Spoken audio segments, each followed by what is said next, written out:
ካላንተ መጥቼ መኖር አልችልም። ካላንተ ህይወቴ ባዶ ናት። እኔ ደግሞ አንቺን አይንሽን ማየት አልፈልግም አልኩሽ። አመረክ እንዴ? ሰላም ሰላም፣ ውድ ተመልካቾቻችን እንዴት ናችሁልን? እኛ በጣም ደህና ነን፣ ፈጣሪ ይመስገን። ዛሬ ደግሞ በአዲስ ስራ መጣን። ህይወትና ሳሚ በድጋሚ ተገናኝተዋል።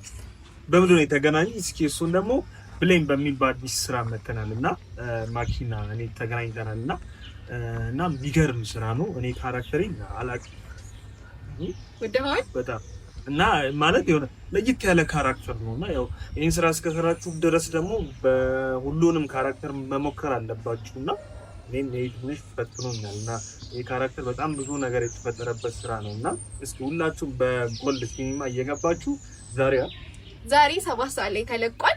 ጎልድ ሲኒማ ዩቲዩብ ቻናል ላይ እየገባችሁ ብሌኔ ነው ቤተሰብ እና ይኸው እኔ አልጠራጠርም የሚገርም ስራ ነው። ሁላችሁም የገባችሁ ይሄን ስራ ሼር እያደረጋችሁ ቤተሰቡ ነው ባይ እንወዳችኋለን።